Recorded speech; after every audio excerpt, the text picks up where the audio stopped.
but we would love to use a few minutes to let you hear from some of the guests who've been on the podcast. And we're going to be asking them all just one really simple question. So Susan, if you'd like to come up so that you're poised and ready. And the question that we're asking them is, what happened next? So after you're on the podcast, Susan, come and grab a microphone so that we can hear your beautiful dulcet tones.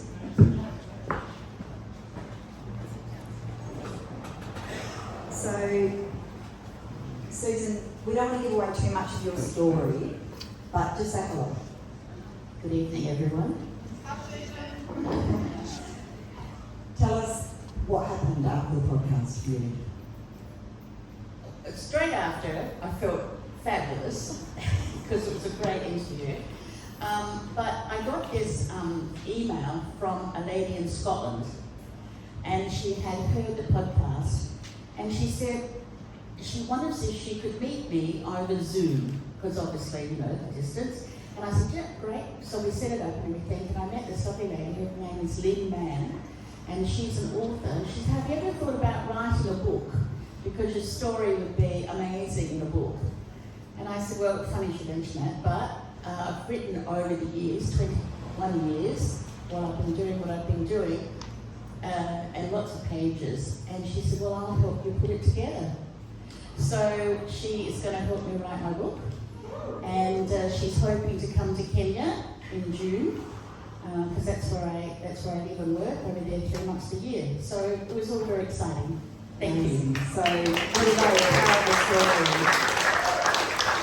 Susan has a really powerful story, and as I say, one of the ones that really impacted me most. But there's the trajectory. Someone in Scotland hears it, is so impacted by, not only wants to write her story, but wants to go and support the charity in Kenya, meet Susan, and who knows what's going to come of that. Yep, absolutely. It's amazing. Now, Susan, before you go, tell us where your wonderful op shop is for those of us who are op shoppers. I'm pretty much entirely dressed on op shop. And where can they find you? Okay, so we're a 100% not-for-profit charity, where we guarantee 100% of your money goes to the charity. So what we do is we have a Hope op shop in Fremantle, dressed specifically top to toe, except for the glasses, is from in Vic Park. Yeah, 403 Vic Park, Albany Highway, Vic Park. So, you got anything? We love a deceased estate, not saying it's but it does happen, love it. So drop your stuff off or come and buy the stuff. Awesome. Thanks so much, Susan. Great to see you. And Tara, if you'd like to come up. The reason we're not telling you much about the stories is because we really actually want you to go and listen to them. So if you haven't, who's heard Susan's story? Yeah, it's a really amazing story. Tara, welcome. Tara has donated a prize. Tara comes to us from Seagulls, very close to my heart, because I also happen to be in Georgia. Tara, what happened next? Firstly, thank you so much for offering the opportunity for me to speak more about my story. I think, as you know, when I catch up for coffee with you, you've seen me from a very different point than I believe that I am at now. You've given me a lot of guidance, but also speaking through my story more on the podcast gave me an opportunity to actually find myself a lot more, which has been lovely, and I think kind of solidifying what Seagulls is, because again, I won't share too much of the story, because that's the thing with the night I'm gathering. But I didn't know what Seagulls was when I started it. It was all a bit of a happy accident that it was an ever-growing snowball that I just kind of kept up with, and I still am to this day. And so to take a step back and go, okay, what actually is this? And your podcast was the perfect format to do that in. So thank you very much. Thanks, Tara. I didn't pay to say that. I think what happened for me next was, number one, I've got some very supportive grandparents that were very happy to listen to it. They didn't quite understand what a podcast was, but they really appreciated it. I think we are so caught up in the operational side of Seagulls, because Seagulls is still my side hustle at the moment. And it was really lovely to hear feedback from our team. So we've got a team of about 20 women around Australia, and I am I feel at times very disconnected from them because I have not met most of these women on the other side of the country, up in Broome, down south.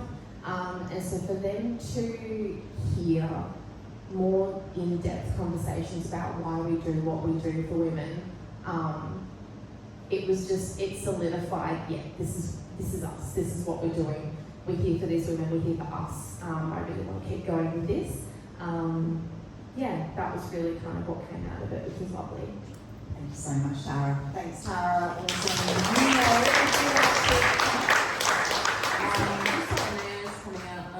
The thing that happened for me after the Seagulls episode was somehow I managed to join some of the Seagulls ocean swims, in the middle of winter, which I've never ever done. I recommend the Seagulls swim. What is wrong with you? What is wrong with me? It's like a bath, Graham. I can tell you. It's like a bath. You're welcome. Thank you very much. And lovely to see you again since we had you on our podcast. What happened next? Well, I actually want to take on from Tara. Thank you so much, guys, for giving me the opportunity. I remember the first thing that I thought about doing a podcast is people are going to listen to me with an accent. Is that going to be okay? Are going to people understand what I'm saying? So thank you for the opportunity. Really appreciate it. So what happened next? I think the most important and mind-blowing thing for me was realizing that I'm not alone, and it's okay to share my story, and having people reaching out to me afterwards and just going, you're not alone. How can we take on the things that you do and help you grow your business or help you in the things that you're doing? It would be fantastic. And especially because I was sharing something so vulnerable, it was actually quite exciting to see that people were not going to judge. They didn't judge my accent, they didn't judge the story that I gave, and actually having people reaching out is really exciting. Very liberating. So appreciate it, both of you. Thanks, Mega. And you're not the first one to tell us that actually telling your story in a particular way, sometimes for the first time, that two or three of our guests have said the same thing, that they've never actually told the story before to anyone. Yeah. So to hear that it's liberating is really, really wonderful for us, and it's a really powerful story. I would highly recommend Mary's episode to you. Thanks for joining us tonight.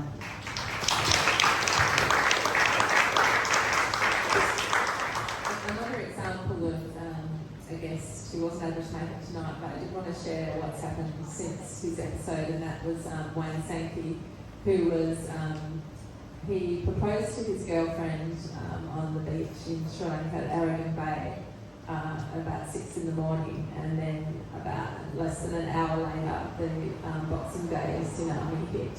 And it became this incredible story of survival. It's been one of our most popular episodes. And Wayne, the Boxing Day tsunami was in 2004, and it took Wayne nearly 20 years to be able to share that story. He was that traumatised by it, but he also said it was so liberating being able to tell that story for the first time. And after his episode, it was really interesting because in the episode he spoke a lot about a group of Canadians that rescued a lot of people, and he thought they were incredibly courageous, went looking for bodies, and gathered up a lot of water bottles and other materials to help people. And so after the episode I was able to track down the Canadians through LinkedIn actually, and he had their names, they're quite unusual names, Rick Lochtenberg and Sonia Lochtenberg, and so I was able to get them back in contact with each other. So Wayne was absolutely thrilled about that, and they listened to the episode and really loved it as well. So that was fantastic. Also, Wayne talked about a person who he lent his shorts to, which is a person called Nate Berkus.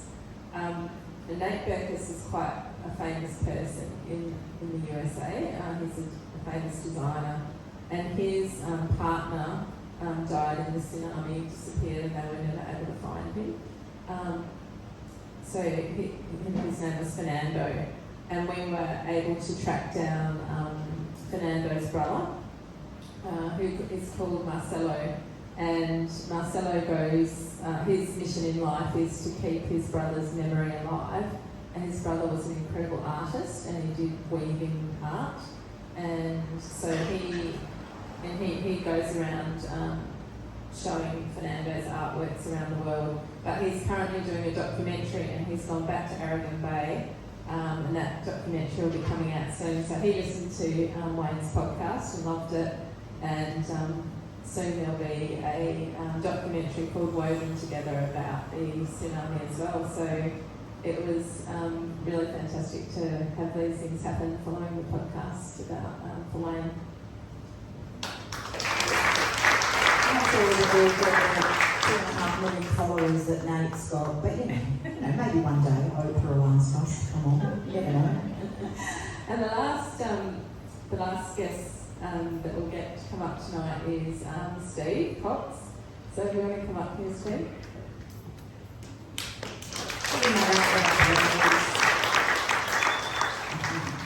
So Steve will be asking you the same question, and when you come up and sit down and grab the mic. Now, people that bump into Steve on the South Beach track know that he's quite shy. I'm very shy, so short of words.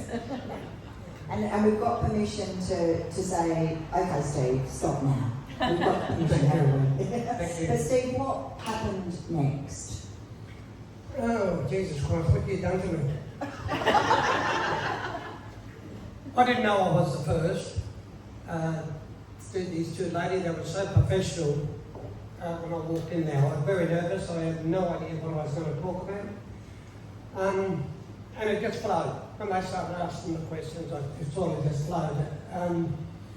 What happened next for me is, I've been trying to tell the black fellas how to listen to a podcast. They have no idea what a podcast. So I was trying to get these people to listen to my podcast. And I haven't been successful at the moment, so that's yeah. But I hear you're a bit of a celebrity down at South Beach now. Not that you maybe weren't before, Steve, but I think your fame has grown somewhat. Well, I was walking down on the foreshore where I met Donna. And the other day I was walking and there was this woman chasing me. And I looked around and of course I thought my luck had changed. And then when she got closer to me, she said, "Excuse me," she said, "you wouldn't be Steve Cox by any chance?" I said, "Is that all you're going to ask me?" And I said, "Yeah, why did you chase me?" She said, "Because I listened to the Donna podcast." And she was very impressed with your podcast. And I started to get a bit disappointed because I thought there was something else. I was a bit disappointed. I said, "Oh, well, yeah, it was good." And I kept walking. And she turned around and left. So, yeah, I got pretty popular. And Steve, you also said that you did have some thoughts about sharing your story for the first time, so that firstly your stories are recorded, and secondly that a lot of non-Indigenous people have heard some of the Indigenous stories for the first time on your podcast. Yeah, a lot of those stories, it made me think about my life growing up, and to talk about it, it's because you live it and you forget it as an Aboriginal person, and you move on to the next stage, well I do anyway. And when I was sitting talking about doing the podcast, everything started to come back to what actually happened when you're growing up. Now, a little bit about me, my dad was a white man and my mum was a full-blooded Noongar woman. So I had a bit of both worlds growing up and learning things. And like the story about my sister at the bingo, and walking into that bingo centre, I didn't think I was going to walk out of there with a sister. And it was so surprising to how we found out with this woman sitting staring at me, and again I thought my luck had changed, but she must have thought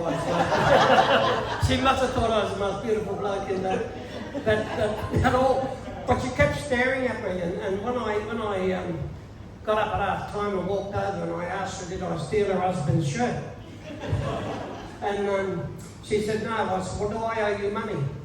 And she said no, and then I said, well, why the hell are you staring at me like you are?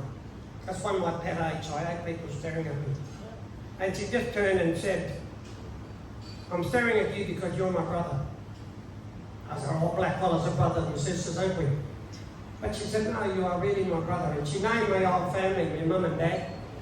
And it made me realise, I'm looking at this woman, and I could see resemblance of the family face and the resemblance that this woman is this, she did a good research on the Cox family, or she really knows us. But that wasn't unusual because Cox is a big name in WA, we're the biggest Aboriginal family in WA. And she told me, she said, go home and ask your mum tonight who Joyce Irwin is. So I went and I rang my mum when I got home, and she said, yeah, that's my daughter. I said, she's my sister, and she said, yeah. I said, why weren't I told about this? Why weren't the family told about it? Mum said it hurt too much.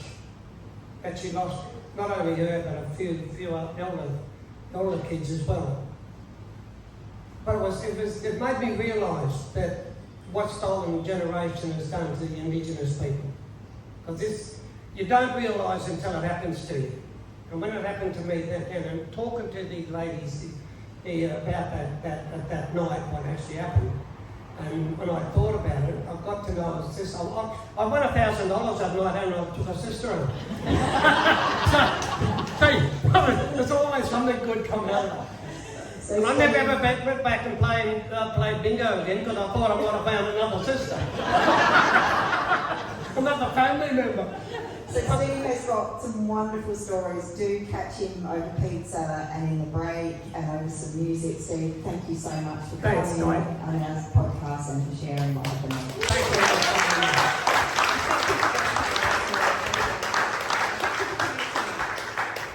So there's a couple of minutes if you want to ask us anything. So if you want to come up, ask us a question, maybe 5 minutes if anyone's got a burning question. If not, we'll just get on with some more prizes. Come on then. It's recorded. You got to come to the microphone. It's going on the podcast. So.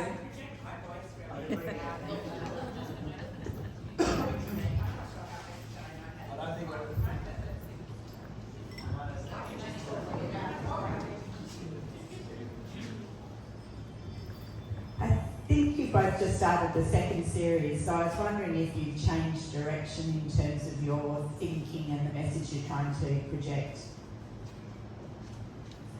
Yeah, this second series we're focusing on, I suppose, on experts in their fields to try and give people some tools to build their own courage and resilience. So we've had so far Professor Rob Donovan, who is the founder of Act Belong Commit. And so he has spoken about how you can incorporate Act Belong Commit into your own life, as well as talking about the history and the research. So that Act Belong Commit started in WA in 2005 and is now going to about 15 European countries. And it's already quite big in Denmark and some of the Scandinavian countries, so that was a really interesting story. And then Lockyer Donahue, who I was spoken about. And then I think the next season we are going to be going back to sharing the individual stories, because we've got quite a lot of amazing people that we've met that we want to share their stories. Some of the advice we got about podcasting itself sort of strategically as well was that it's good to have a break and not just to keep running something endlessly, and also to mix it up a bit, to actually have seasons. So there's sort of some conclusions, and also gives us a chance to do things like this, which is celebrate and actually market as well and do something different with it. So that was part of the reason as well, was to switch it up a little bit, is just apparently that helps. So, trying to be vaguely strategic along the way as well. But it is very emergent, like we're really open to kind of how it emerges and what happens next and what the audience might tell us as well and how people respond to things. So, yeah. And also, one thing we will be doing, and I'm not quite sure when, but we are going to be sharing our own stories as well. So I know Donna's got a few things she'd like to speak about the podcast, and I've recently released a small video about part one of my story. But yeah, there'll be more to come on our own personal stories of courage and resilience as well. Another question, Tara? Be gentle, Tara. Always. It was actually perfect time that you brought up that you're going to share your own life stories, because I had this question that I wanted to ask both of you. You're sharing everyone else's stories, and we obviously don't have time tonight to hear yours, but what is one life lesson that you wish to share with the room? Well, I think you teach what you want to learn. So part of resilience for me is because I feel like I have needed it and I need to learn it along the way around lots of things, which I will share some of at some point. But I think that idea that resilience is not this fixed, static, strong thing that you kind of become and then, it never changes. The biggest lesson I've learned about resilience is how you can access your own resourcefulness and what gets in the way of that. And for me, that's a much better definition. It serves me better when I think about what's getting in the way of me being resourceful, getting to show up and be who I am, or getting up and doing the best work, or just enjoying life. What gets in the way of that? And that usually tells me that something's wrong with my resilience, if something's off. So for me, that's a much more helpful definition as a human being, to think about, what's getting in the way of my ability to access my resourcefulness, as opposed to, I've got to be really strong and tough it out and keep going, which we know doesn't work. Yeah, I think what I've learned from my own life quakes, I suppose you could say, is that it doesn't have to, it can break you at the beginning, but it doesn't have to keep breaking you. You can rebuild yourself, and it can end up making you, and there can be some good things come out of it. For example, if you go through difficult times with other people, you become very close to them and form great friendships and bonds, and so that's one great thing that can happen. And I think you're a lot stronger than you think you are, and you can get through things. I think even on it was Anzac Day a few days ago, and hearing about those sorts of stories from the soldiers and what they got through, and I think that we must believe that we can get through and that we will become stronger as a result and be able to help other people. Guys, that's the formal part over. Hopefully it didn't feel too formal, but we would love to celebrate with you for the rest of the night. Andrew's going to come and play some music, but can you please all get your bubbles out? And can we just blow some bubbles and we'll capture some photos. And we're just really, really grateful that you've taken a Tuesday night out. Let's blow some bubbles around. So also want to thank Darren for hosting tonight. It's absolutely fantastic. Everyone was great, a beautiful venue.